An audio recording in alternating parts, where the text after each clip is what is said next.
ونعوذ بالله من شرور أنفسنا ومن سيئات أعمالنا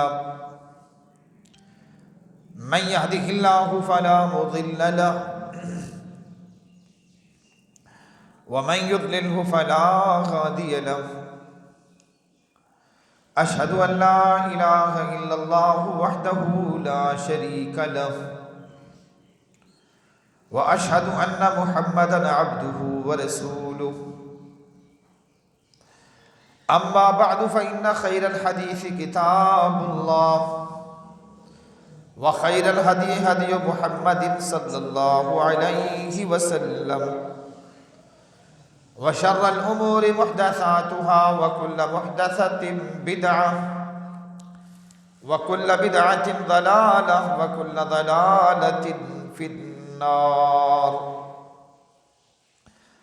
اللهم صل على محمد وعلى آل محمد كما صليت على إبراهيم وعلى آل إبراهيم إنك حميد مجيد اللهم بارك على محمد وعلى آل محمد كما باركت على إبراهيم وعلى آل إبراهيم إنك حميد مجيد أعوذ بالله السميع العليم من الشيطان الرجيم من همزه ونفخه ونفثه بسم الله الرحمن الرحيم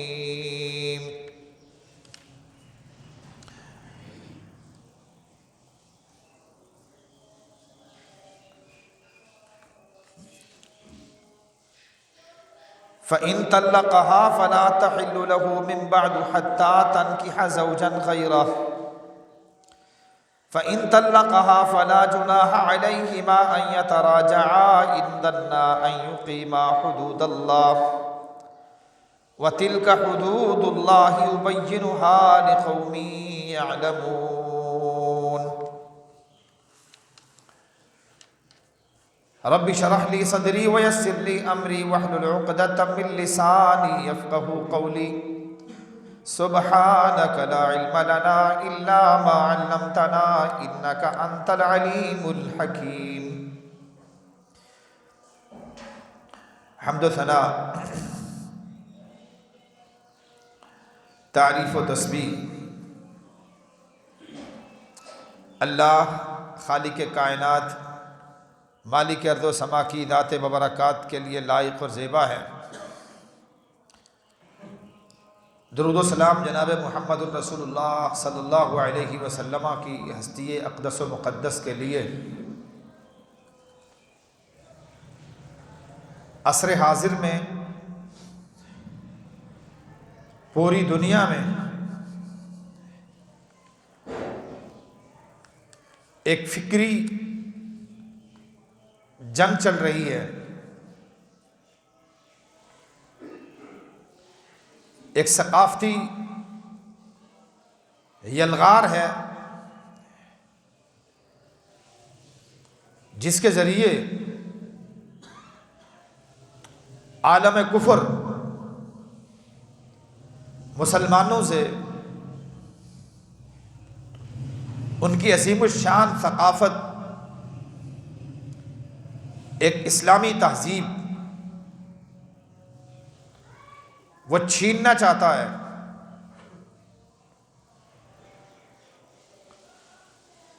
اس دنیا میں رشتوں کے جتنے تقدس ہیں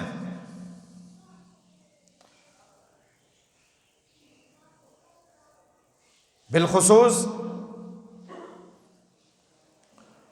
رشتوں کے وہ تقدس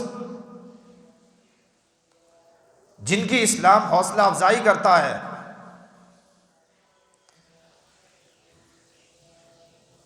رشتوں کے اس تقدس کو آج عالم کفر پامال کرنا چاہتا ہے۔ ایک ماں اور بیٹے کے درمیان جو احترام کا رشتہ ہے، ایک بھائی اور بہن کے درمیان جو ایک احساس کا رشتہ ہے، باپ اور بیٹی کے درمیان جو ایک رحمت کا رشتہ ہے، وہ عالم کفر یہ چاہتا ہے کہ اسلام کے ماتھے کا یہ جھومر اسلام سے اتار پھینکا جائے، مسلمانوں کو اس حسن سے ناآشنا کر دیا جائے۔ اسی سلسلے کی ایک کڑی گزشتہ چند سالوں سے عالمی خواتین دن کے نام پر ہم دیکھتے آ رہے ہیں۔ چند اوباش نوجوان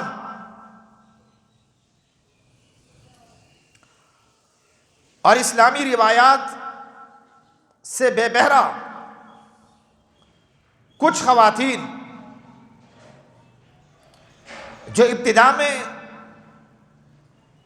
10-15 سے زیادہ بھی نہیں تھی، اور ہر سال ان کی تعداد میں ایک مخصوص طرز فکر کے ساتھ اضافہ ہوتا جا رہا ہے یا کیا جاتا ہے، ہماری حکومت وقت، ہمارے ادارے نہ معلوم ان کے سامنے کیوں بے بس نظر آتے ہیں۔ ایسے لوگوں کی رائے یہ ہے کہ مسلمان اور اسلام عورت کو اس کے صحیح معنی میں حقوق نہیں دیتا۔ گواہی کا مسئلہ ہو، وراثت کا مسئلہ ہو، طلاق کا مسئلہ ہو، یا اس کے علاوہ دیگر معاملات، اسلام عورت کو اس کے حقوق نہیں دیتا۔ اور جو ایک اسلامی معاشرے میں عورت نعوذ باللہ ایک مظلومانہ زندگی گزار رہی ہے، حقیقت یہ ہے کہ ایک مذہب اسلام ہی ہے جس نے عورت کو صحیح معنی میں عزت بخشی ہے، احترام بخشا ہے۔ اس سلسلے میں میرا ایک مضمون اور بڑا تفصیلی مضمون جو کسی دور میں دعوت اہل حدیث میں اور پھر البنات میں شائع ہوا کہ عورت مذاہب عالم میں، حقوق نسواں مذاہب عالم میں ایک تقابلی جائزہ، میں اسی حوالے سے چند گزارشات کرنا چاہتا ہوں۔ اگر اسلام سے پہلے عورت کو دیکھا جائے تو عورت کی حیثیت یہ تھی، اللہ کا قرآن یہ کہتا ہے کہ جب ان میں سے کسی کو یہ بشارت ملتی تھی کہ آپ کے گھر بیٹی تولد ہوئی ہے، اللہ نے تمہیں بیٹی دی ہے، ظل وجہہ مسودا، تو مارے غصے کے اس کا چہرہ سیاہ ہو جاتا تھا۔ یہ خبر اس پر گراں گزرتی تھی۔ عورتوں کو، بالخصوص بچیوں کو زندہ درگور کر دیا جاتا تھا۔ خود اللہ کے نبی علیہ الصلاۃ والسلام کی خدمت میں ایسے بھی لوگ پیش ہوئے جنہوں نے آ کر یہ اعتراف کیا، اے اللہ کے نبی علیہ الصلاۃ والسلام، میں اپنی 10 بیٹیوں کو زندہ درگور کر چکا ہوں۔ کسی نے آ کے کہا، اے اللہ کے نبی صلی اللہ علیہ وسلم، مجھے اللہ نے بیٹی دی، میں گھر سے باہر تھا، واپس آیا کچھ عرصے کے بعد، میری بیٹی چلنے لگی تھی۔ اے اللہ کے نبی علیہ الصلاۃ والسلام، مجھے معاشرے میں لوگوں نے تانے مارنے شروع کیے، میرے اوپر جملے کسے گئے کہ اس کے گھر میں تو بیٹی رہتی ہے۔ اے نبی رحمت صلی اللہ علیہ وسلم، میں نے اپنے اس بیٹی کا بڑے پیار سے ہاتھ کو تھاما، میں اسے جنگل میں لے کے گیا، ایک ریگستان میں لے کے گیا۔ اے اللہ کے نبی علیہ الصلاۃ والسلام، میں نے وہاں گڑھا کھودا، وہ بچی مجھے منتیں کرتی رہی، سماجتیں کرتی رہی، دعائیاں دیتی رہی، اے ابا جان مجھے صرف میری زندگی بخش دیجئے، میرا آپ سے کوئی مطالبہ نہیں ہے۔ اے اللہ کے نبی علیہ الصلاۃ والسلام، میں لوگوں کے تانوں کے ہاتھوں مجبور ہو چکا تھا، میں نے اپنی اس بیٹی کو بھی زندہ درگور کر دیا ہے۔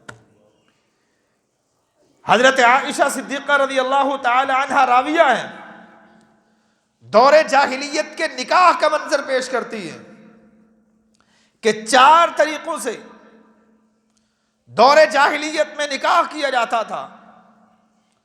ان میں سے ایک طریقہ یہ تھا کہ جس طرح کسی اچھی نسل کے کسی گائے بھینس یا بکری سے اچھی نسل کا بچہ لینا اگر مقصود ہو تو اس کا ملاپ کسی اچھی نسل کے نر سے کرا دیا جاتا ہے۔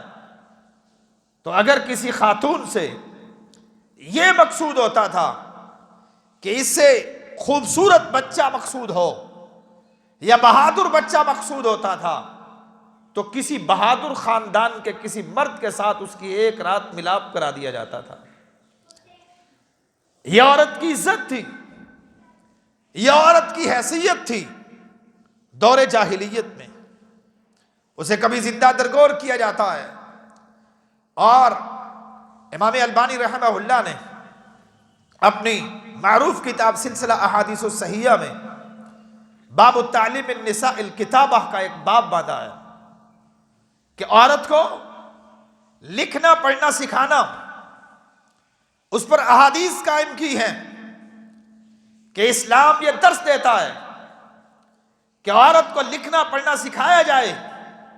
اور پھر دور جاہلیت کا ایک شعر ذکر کرتے ہیں کہ ما لہن وللکتابہ علیہن ان یبتن معنا علی الجنابہ، کہ دور جاہلیت میں عورت کے بارے میں یہ تصور تھا کہ عورتیں لکھائی پڑھائی سیکھ کے کیا کریں گی، ان کی ذمہ داری تو یہ ہے کہ بس یہ ہمارے بستروں کی زینت بنی رہے۔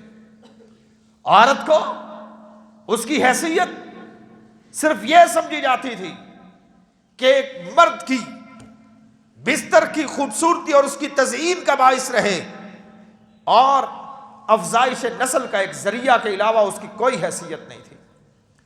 لیکن جب اسلام آیا، اسلام یہ کہتا ہے، سورۃ البقرہ اللہ رب العزت فرماتے ہیں وَلَهُنَّ مِثْلُ الَّذِي عَلَيْهِنَّ بِالْمَعْرُوفِ وَلِلرِّجَالِ عَلَيْهِنَّ دَرَجَةٌ وَاللَّهُ عَزِيزٌ حَكِيمٌ۔ لوگوں، عورتوں کی جتنا ذمہ داریاں ہیں اتنا عورتوں کے حقوق بھی ہیں۔ عورت اگر اس کی کچھ ذمہ داریاں ہیں تو اس کے برابر مرد کی ذمہ داریاں عورت کے ذمے بھی ہیں۔ عورت کا احترام، اس کا پہناوا، اس کا کھانا، اس کی ضروریات، اسلام نے سارا کا سارا بار ایک مرد کے کندھے پہ ڈال دیا ہے، اور اسی بار کے بدلے میں ارشاد فرمایا کہ وَلِلرِّجَالِ عَلَيْهِنَّ دَرَجَةٌ، مرد کو اللہ نے عورتوں سے ایک درجہ اضافی بخشا ہے۔ اور وہ درجہ کس چیز کا ہے؟ وہ درجہ اس بات کا ہے کہ عورت کو تمام تر مالیاتی یا دیگر ذمہ داریوں سے اسے سبکدوش کر کے اس کی تمام تر ذمہ داریاں اسلام ایک مرد پہ ڈال دیتا ہے۔ وراثت میں اسلام واحد مذہب ہے جو عورت کو حقوق دیتا ہے۔ اسلام میں 12 اصحاب الفرائض ہیں، یعنی وہ رشتے جن کے جو اسلام میں وارث بنتے ہیں۔ ایک میت کے جب بندہ فوت ہو جائے تو ان کو بالخصوص اور لازمی حصہ ملتا ہے، انہیں اصحاب الفرائض کہتے ہیں۔ ان 12 میں سے 8 خواتین ہیں اور 4 مرد ہیں۔ اسلام نے عورت کو یہ مقام بخشا ہے، اسلام نے عورت کو یہ عزت بخشی ہے کہ اسے باقاعدہ اسے وراثت کے اندر حصہ دیا۔ اسلام نے عورت کو یہ مقام بخشا کہ نبی رحمت صلی اللہ علیہ وسلم ارشاد فرماتے ہیں، ایک صحابی رسول سے ارشاد فرمایا کہ الجنت تحت رجلیہا، ماں کے بارے میں سوال کیا، کیا تیری ماں زندہ ہے؟ کہا ہاں اللہ کے نبی علیہ الصلوۃ والسلام، میری والدہ زندہ ہے۔ نبی علیہ الصلوۃ والسلام ارشاد فرماتے ہیں، جاؤ جنت اپنی والدہ کے پاؤں میں تلاش کرو، اس کے قدموں تلے ہے۔ جنت چاہتے ہو تو جاؤ اپنی والدہ کی خدمت کرو۔ اے اللہ کے نبی علیہ الصلوۃ والسلام، ایک صحابی نے کہا اللہ کے نبی والدہ فوت ہو گئی ہیں، کس سے زیادہ احسان کروں، کس کی خدمت کروں؟ امی دنیا میں نہیں رہی۔ نبی علیہ الصلوۃ والسلام نے ارشاد فرمایا، جاؤ اپنی خالہ کی خدمت کرو، کیونکہ خالہ تمہاری والدہ کے مقام پر ہے۔ تو بھی ایک عورت کو عزت دی۔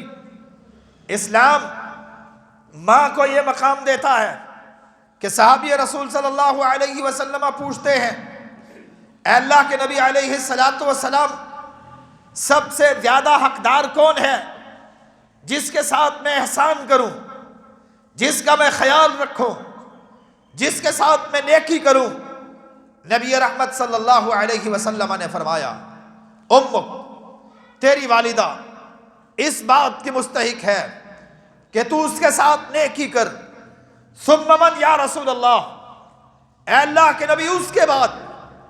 قال امک، فرمایا اس کے بعد بھی تیری والدہ ہے۔ پھر کہا اے اللہ کے نبی اس کے بعد؟ فرمایا امک، اس کے بعد بھی تیری والدہ ہے۔ یہ اسلام نے ایک والدہ کو عزت بخشی، ایک والدہ کو احترام بخشا، اور اللہ کے نبی اس کے بعد قال ابوک، اللہ کے نبی علیہ الصلوۃ والسلام فرماتے ہیں اس کے بعد پھر تیرے والد کا مقام ہے، پھر اس کا احترام کرو۔ اگر عورت ایک والدہ ہے، اسلام اس کو احترام دیتا ہے۔ اگر عورت ایک بیوی ہے، رحمت کائنات علیہ الصلوۃ والسلام ارشاد فرماتے ہیں، اللہ اکبر، آپ صلی اللہ علیہ وسلم اپنی آخری بیماری میں، جب اللہ کے نبی علیہ الصلوۃ والسلام کی آخری بیماری ہے، اس کے اندر نصیحت فرماتے ہیں، بلکہ وصیت فرماتے ہیں کہ ان عورتوں کے بارے میں اللہ سے ڈرتے رہنا۔ یہ عورتیں جن پر اللہ نے تمہیں نگران مقرر کیا ہے، ان کے مسئلے میں اللہ سے ڈرنا، ان کے مسئلے میں اللہ کا خوف اپنے دل میں رکھنا۔ اور نبی علیہ الصلوۃ والسلام نے ارشاد فرمایا، نبی علیہ الصلوۃ والسلام فرماتے ہیں کہ ایک عورت کے حقوق مرد کے ذمہ یہ ہے کہ ان تطعمھا اذا طعمت، جیسا کھاؤ ویسا اپنی بیوی کو کھلاؤ، وتکسوھا اذا اکتسیت، جیسا پہناوا اپنا ویسا بیوی کو دو، ولا تضرب الوجہ، اس کے منہ پہ مت مارو، ولا تقبح، اس کو ذلیل اور رسوا مت کرو، ولا تہجرھا الا فی البیت، اور کبھی اسے گھر سے باہر بھی مت نکالو۔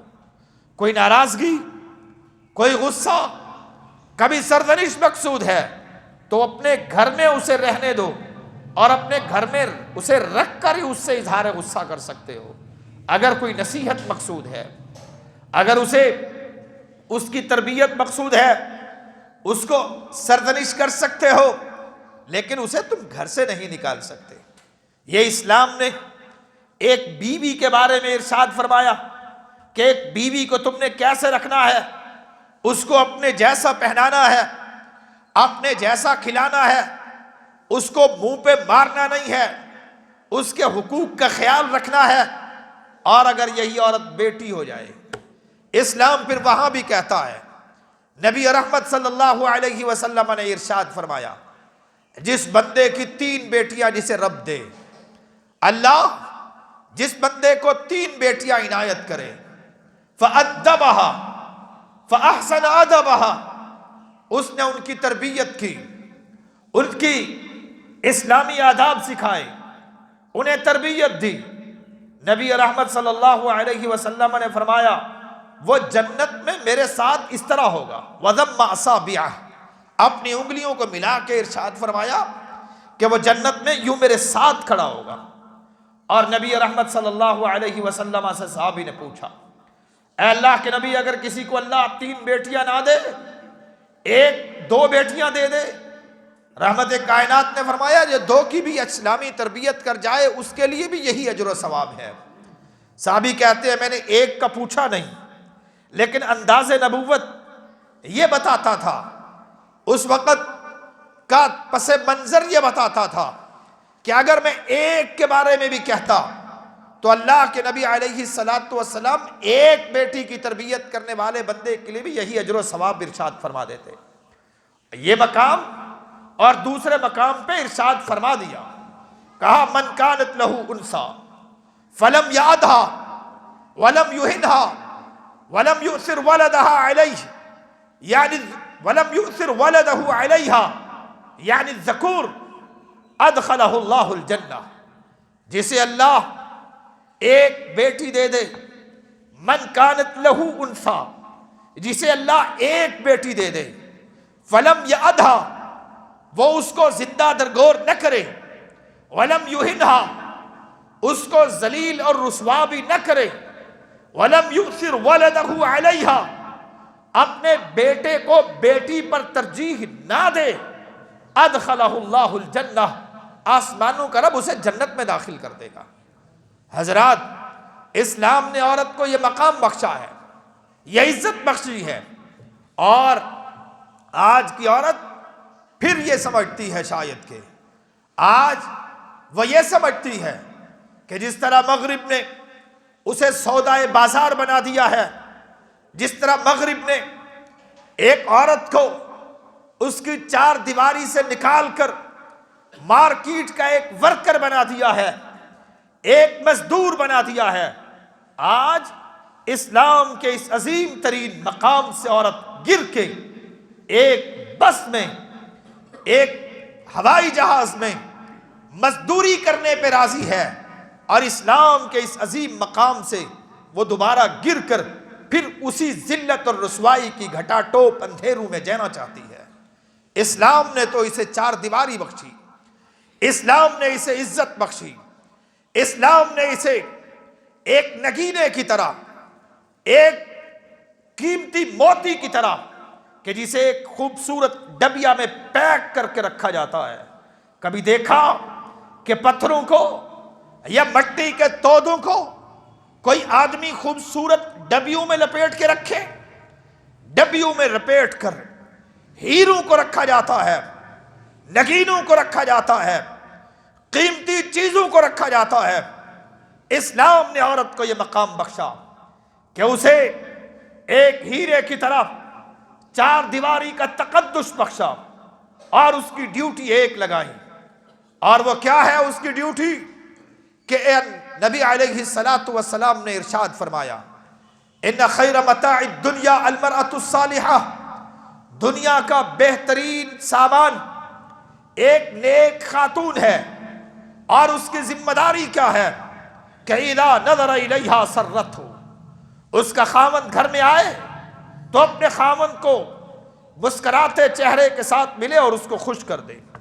وَإِذَا أَمَرَهَا أَطَاعَتْهُ، اور امور خانہ داری میں مرد اگر کوئی حکم کرے، امور خانہ داری میں مرد اسے کسی بات کا آرڈر کرے، اطاعتہ، وہ اپنے خاوند کی اطاعت کرے، وَإِذَا غَابَ عَنْهَا حَفِظَتْهُ، اور اگر مرد کہیں باہر چلا جائے تو اس کے مال کی، اس کی عزت کی، اس کے بستر کی حفاظت کرے، بس اس کی یہی ذمہ داری ہے۔ وہ بڑی صنف نازک ہے، اسلام نے اس کو اوپر کوئی بوجھ نہیں ڈالے، اس کی چھوٹی چھوٹی نیکیوں پر بڑے بڑے اجر و ثواب نصیب کیے۔ رحمت کائنات علیہ السلام نے فرمایا، لوگو میں تم میں سے وہ پہلا ہوں جو جا کے جنت کا دروازہ کھٹکھٹائے گا، اور سب سے پہلے میں جنت میں جاؤں گا۔ میں جب جنت کا دروازہ کھٹکھٹانے جاؤں گا، میں جا کے دیکھوں گا مجھ سے پہلے ایک پچ کے گالوں والی عورت، جس طرح کوئی اپنے کسی چیز کو اپنا حق جانتا ہے اور زبردستی وہ حق لینا چاہتا ہے، ایک خاتون جنت کے دروازے کو زور زور سے پیٹ رہی ہوگی، گویا وہ یہ چاہے گی کہ جنت میں آنا میرا حق ہے، مجھے میرا حق دیا جائے، مجھے جنت میں آنے دیا جائے۔ اللہ کے نبی علیہ السلام سے پوچھا گیا، اے اللہ کے نبی، یہ ایسی عورت جو صرف اس وجہ سے روکی جائے گی، صرف ایک وجہ سے روکی جائے گی جنت سے، کہ صرف اتنا صبر کر لو کہ اس جنت میں سب سے پہلے جناب محمد الرسول اللہ جائیں گے، بس ان کے جانے کا انتظار کر لو، پہلے وہ داخل ہوں گے، اس کے بعد تمہاری جنت میں داخلے سے کوئی چیز رکاوٹ نہیں ہوگی۔ اے اللہ کے نبی، ایسی خوش نصیب عورت کون ہوگی؟ رحمت کائنات علیہ السلام نے ارشاد فرمایا، یہ خوش نصیب عورت وہ ہے جس کا خاوند اس کی جوانی میں فوت ہو گیا، اس کے چھوٹے چھوٹے بچے، اور اس نے اپنے بچوں کی پرورش کے لیے دوسری شادی نہ کی، تاکہ اگر کہیں ایسا نہ ہو کہ میں دوسری شادی کر لوں اور میرے بچوں کی تربیت پہ کوئی اثر پڑ جائے۔ اپنے بچوں کی تربیت کے لیے جس عورت نے شادی نہ کی، ایسی عورت کو جنت کی ضمانت جناب رسول اللہ صلی اللہ علیہ وسلم نے دی ہے۔ یہ عظیم ترین مقصد، یہ عظیم ترین اس کی ذمہ داری کہ اس کے ذمے اسلام نے اپنی اولاد کی تربیت لگائی ہے، اور اس کے ذمے اسلام نے امور خانہ داری لگا دیے ہیں، اور انہی امور کی وجہ سے اس کا عظیم ترین اجر کہ اس کو جنت میں داخل کر دیا جائے گا۔ اور وہ اعتراضات، وہ بدی قسم کے اعتراضات، وہ اس طرح کے اعتراضات جن کے جوابات ہمارے بچوں کو بھی پتہ نہ معلوم، یہ ملحد سیکولر، ملحد اور نام نہاد سیکولر، یہ اتنے بڑے چینلوں پہ آ کے نہ معلوم انہیں سمجھ کیوں نہیں آتی۔ کہا اسلام عورت کو وراثت میں حصہ ادھورا کیوں دیتا ہے؟ قرآن یہ کہتا ہے للذکر مثل حظ الانثیین، کہ وراثت میں حصہ آدھا ہے، مرد کو پورا حصہ دیا جائے گا، عورت کو آدھا حصہ دیا جائے گا۔ اسلام نے بڑی زیادتی کر لی۔ انہیں تصویر کا ایک رخ نظر آتا ہے، دوسرا رخ نہ معلوم نظر کیوں نہیں آتا۔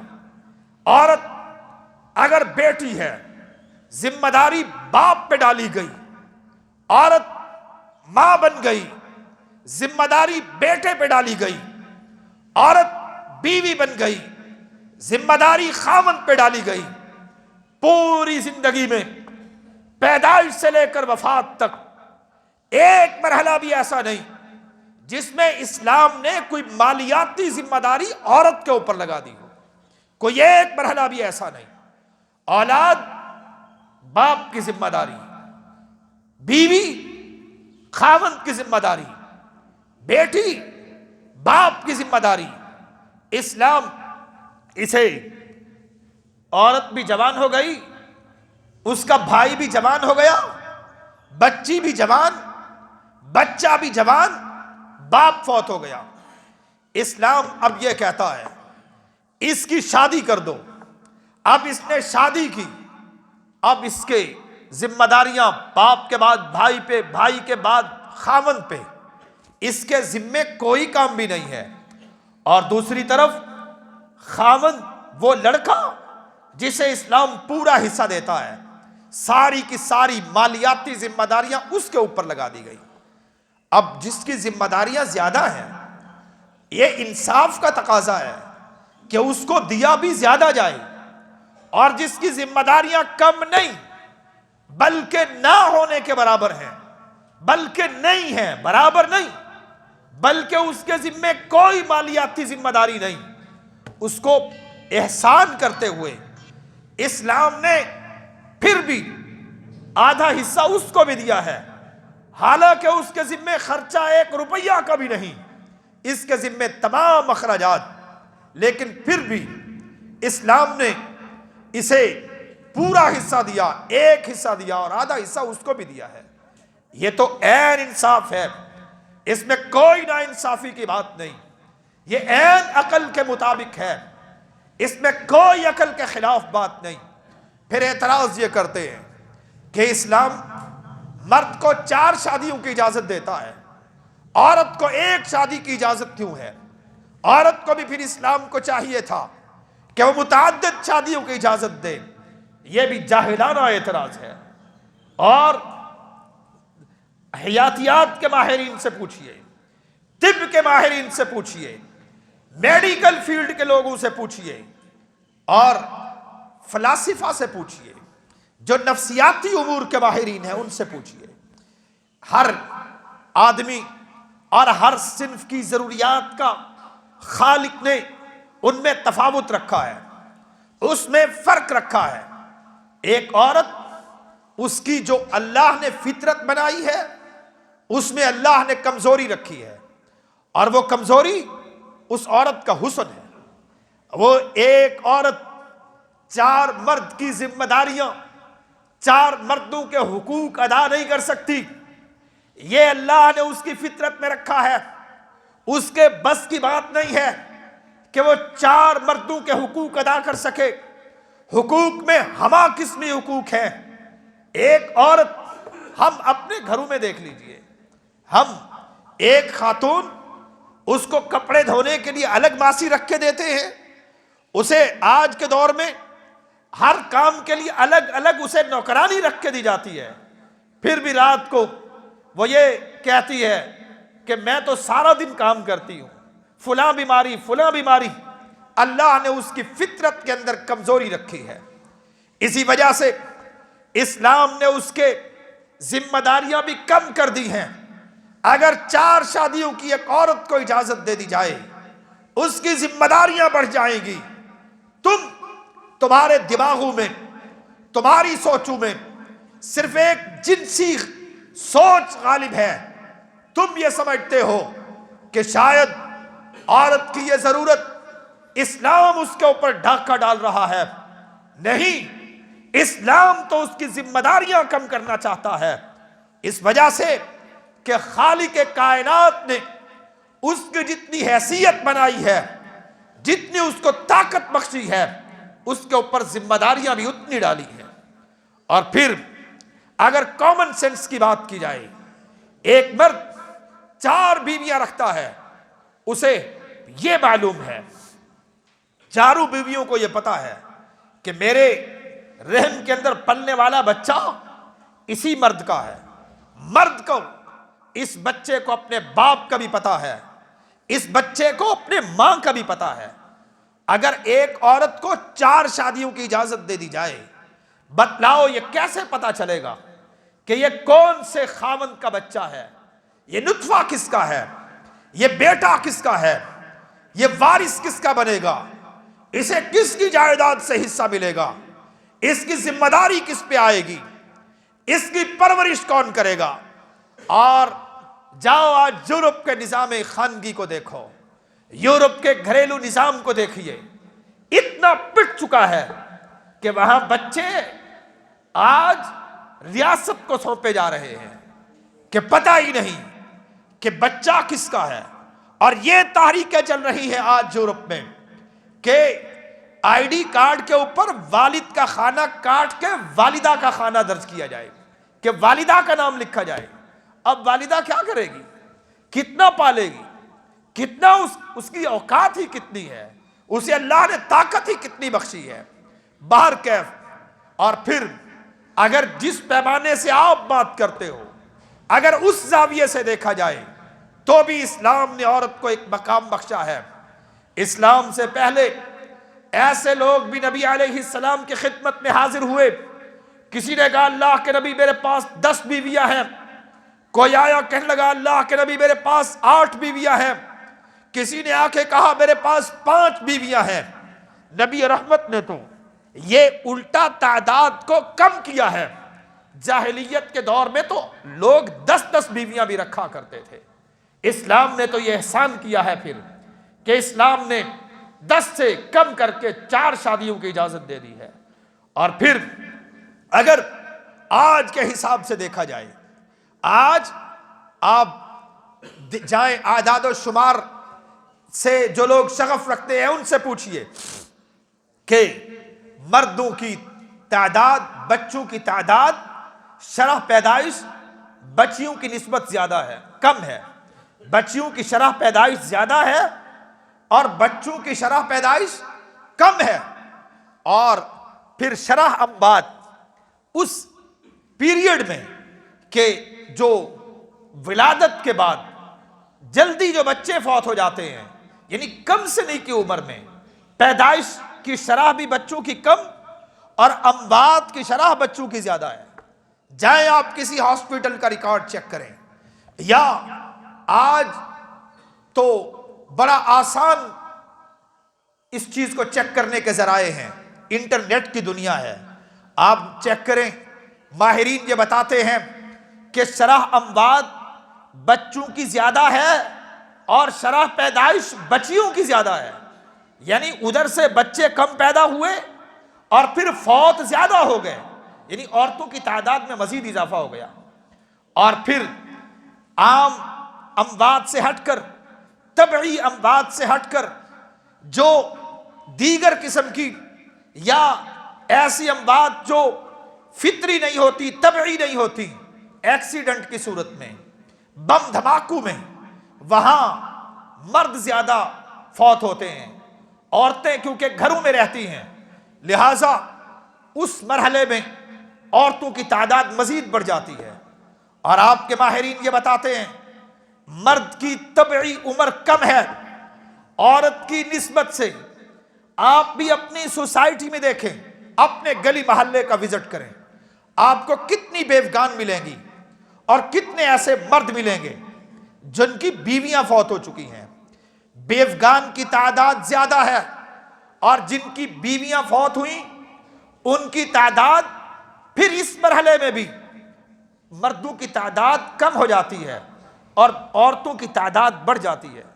یہ سارے فگرز کو اور ان سارے حقائق کو انہیں نظر انداز کر کے، ان سارے حقائق سے منہ موڑ کر، ان سے اعراض کر کے، ان سے چشم پوشی کر کے پھر یہ اعتراض کیا جاتا ہے کہ اسلام نے ایک مرد کو 4 شادیوں کی اجازت کیوں دی ہے. یہ تو اسلام نے ایک توازن دیا ہے، ایک سوسائٹی میں ایسا توازن قائم کرنا چاہتا ہے کہ ہر خاتون، کوئی بھی خاتون بے صاحبہ نہ رہے، کوئی خاتون بے آسرا نہ رہے. اسلام نے ایک مرد کو ایک عورت سے متعدد عورتوں سے نکاح کی اجازت اس لیے دی ہے تاکہ عورتوں کے سروں کے سائے، عورتوں کے صاحباں اور عورتوں کے سرپرست اس دنیا میں رہیں اور عورتیں بے آسرا اس دنیا میں نہ رہ جائیں. یہ تو اسلام کا اس عورت کے اوپر احسان ہے. اسی طرح دیگر قسم کے بھی کئی قسم کے اعتراضات اس گواہی کا مسئلہ ہے کہ اسلام کیوں کہتا ہے کہ عورت کی گواہی 2 مردوں کے، ایک عورت کی گواہی 2 عورتوں کی گواہی ایک مرد کے مقابلے میں ہے، اس کے برابر ہے. 2 عورتیں اور ایک مرد، ان کی گواہی کا حیثیت برابر ہے. اس کی وجہ کیا ہے؟ حیاتیات کے ماہرین سے پوچھئے. ایک عورت کا آئی کیو لیول کیا ہے؟ اس کی قوت حافظہ کتنی ہے، اس کی یادداشت کتنی ہے۔ میں نے آپ سے اپنی گفتگو کے آغاز میں یہ بات کی کہ اسلام اور ہمارے دین کا جو